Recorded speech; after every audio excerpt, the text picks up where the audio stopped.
नमस्कार दोस्तों। आज हम लेकर के आए हैं दोबारा निफ्टी का डेली चार्ट। और आज आपने देखा कि निफ्टी में एक दोजी कैंडल बनी है, जहां से ओपनिंग हुई वहीं पर ही के आसपास ही आकर के निफ्टी की क्लोजिंग हुई है, जिसको कि हम ग्रेव स्टोन दोजी कैंडल बोलते हैं। हालांकि ये ग्रीन कलर में बनी है, क्योंकि आज थोड़ा बायर्स हावी थे मार्केट के अंदर। सेलर्स बाद में हावी हुए। स्टार्टिंग में बायर्स के ग्रिप में आ गया था मार्केट काफ़ी हद तक, लेकिन लास्ट में सेलिंग आई। तो जो बायर्स के ऊपर सेलर्स का प्रेशर हावी रहता है तभी ये वाली कैंडल बनती है। अगर ये अभी एक डाइसी सिचुएशन है, क्योंकि ये ग्रीन कलर की बन गई है।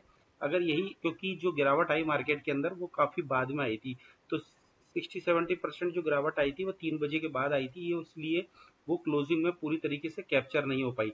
तो आपको ये ध्यान रखना है कि ये कैंडल बनी जरूर ग्रीन है, लेकिन ये एडजस्टमेंट के कारण ग्रीन बनी है।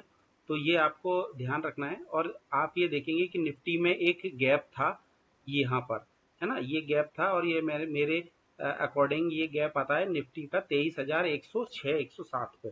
और आज निफ्टी ने उसके नीचे ही क्लोजिंग ओपनिंग देके और लास्ट में वहां तक गया भी था 23,106 तक।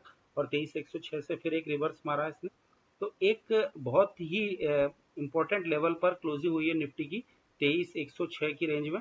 ये एडजस्टेड आपको लग रही है 23,123, लेकिन लास्ट में निफ्टी 23,106-107 के आसपास था जब क्लोजिंग हो रही थी। तो अगर ये बहुत इंपॉर्टेंट लेवल है तो आप ये मान के चलिए कि 23,100 राउंड ऑफ करके मान लीजिए कि 23,100 के नीचे अगर शुरू के आधा घंटे में, 1 घंटे में, 1.5 घंटे के अंदर अगर मार्केट सस्टेन हो गया तो आपको कल भी एक गिरावट देखने को मिल सकती है। और आ, मैं आपको गिरावट की बात इसलिए कर रहा हूँ क्योंकि ये लोअर हाई लोअर लो पैटर्न बन रहा है यहाँ पर, ठीक है ना। तो इसके भी अगर आप रिट्रेसमेंट लेवल्स देखें तो यहाँ पर अगला टारगेट, अगर निफ्टी 23,100 के नीचे सस्टेन हो गया या 23,050 के नीचे कल सस्टेन हो गया, तो आप ये मान के चलिए कि 23,850, 23,900 के लेवल निफ्टी पर, सॉरी 22,850, 22,900 के लेवल निफ्टी पर देखने मिल सकते हैं। और ये जो गिरावट हो रही है निफ्टी के लिए बहुत अच्छी है। अगर यहाँ पर कुछ ऑर्डर्स हो सकते हैं यहाँ पर, पेंडिंग ऑर्डर्स, जो कि जिसको एग्जीक्यूट करने के लिए निफ्टी यहाँ पर आ रहा है।